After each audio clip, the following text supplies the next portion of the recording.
Kublai pribaro ke baju page ya kanega channel mala kapor syakapor te kane kade ke cingmetip ya ki kubolaj kam ki balaj hapo ka Meghalaya Ribohoi district nongpo balapan mi daka office of the district social welfare officer Ribohoi district nongpo te mentang ini page ketkum ka nek advertisement application in standard form are invited from eligible candidate who are citizens of India for filling up the following posts under the Meghalaya Program for Rehabilitation of Persons with Disability MPRPD scheme purely on contractual basis in the Jirang C and RD Block Ribohoi District Nongpo.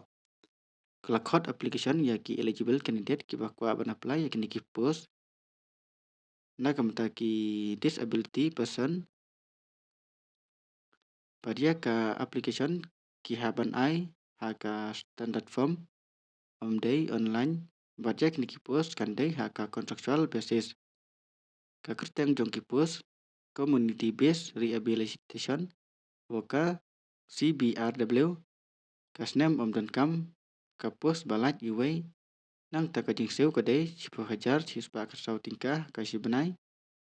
Pat ka kelas papio ban apply ya kini ki post kadai kelas 10 pass Pat kumcuru pidai banton ya ka experience sisnem nang ta kajaka bantrai hapo jirang block hapo patarkma area kisnong kilong patarkma barigon kadhor phong rit sau sopho tangar tasen tar sok kerbam rem sok kerbam domplang nongwa mauleng nongwa paham rengkang lur te kini kisnong kiba labu hakadega blog hapo patarkma te ladapio kakam te napadeng kawi kine pensayo ya kakam ki kandidat kidai ban day tresnong hapo ka CNRD blog hapo nongpo badia ki application haban lit submit syaka office jongka district social welfare officer kabadon Ribohoi district nongpo hakapor ba long tray bat ka last date ban submit yaki application ken pedeng hadu ka kharlai trek benai baar arajar apenrew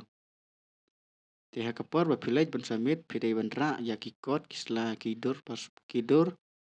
bat kiwe ki code kum ka voter ID ban pensisya ya kasnong kajung phi bat arteli kidur passport size bat pihap ban bulang haka standard form hakapor ba village ban submit yaki application te tang kini kicing pentip haka wedai bat kini ki post kublai sibon